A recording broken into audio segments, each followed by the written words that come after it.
Salut à tous et bienvenue dans F3K Review.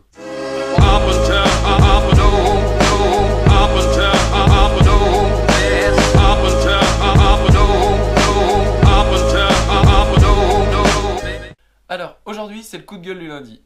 Oui, c'est nouveau.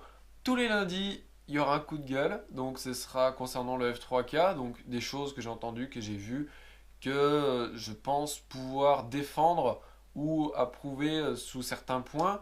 Parce que là, aujourd'hui, on va traiter spécifiquement du lancer et de la hauteur de lancer. Donc, aujourd'hui, ce sera ce sujet-là. Le mercredi, ce sera quelque chose, pour le coup, ce sera plus des vidéos techniques, comment bien lancer, comme je l'ai déjà fait précédemment, ou comment régler sa radio, comment faire pour que la radio tienne mieux en main, des choses comme ça, des choses toutes bêtes, mais qui peuvent servir.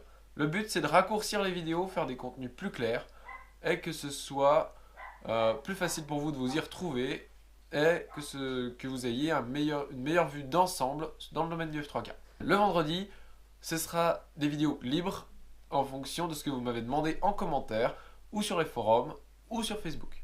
Vous trouverez d'ailleurs le lien de la page Facebook en description. Voilà, on commence cette vidéo coup de gueule du lundi. Donc, pourquoi le lancer, vous dites qu'il fait tout? Donc c'est faux, pour moi le lancer une fois qu'on lance au-delà de 50 mètres, c'est bon, c'est assez.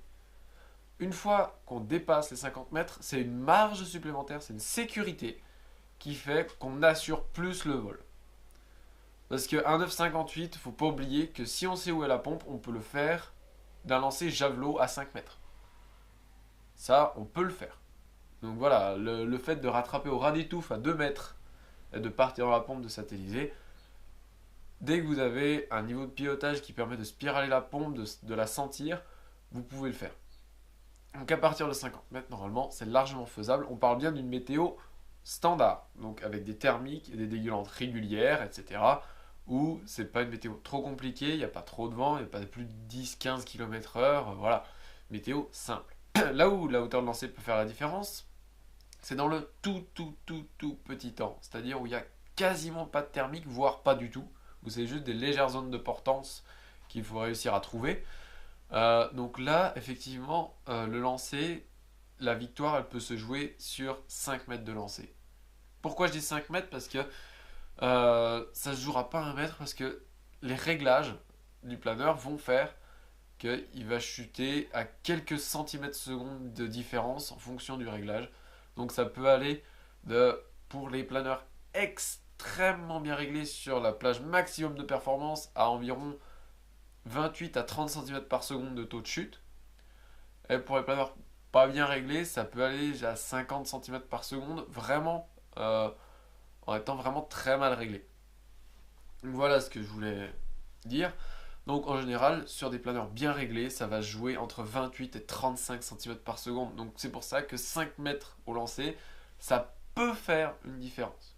Dans un autre type de météo, ce qui peut faire une différence, c'est dans un vent énorme.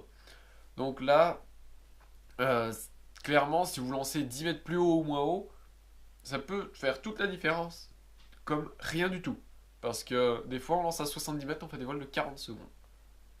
Pourquoi? Parce que ça fait, hop, face au vent, dégueulant. Alors que le gars, 30 mètres à côté, il lance, hop, ça tient.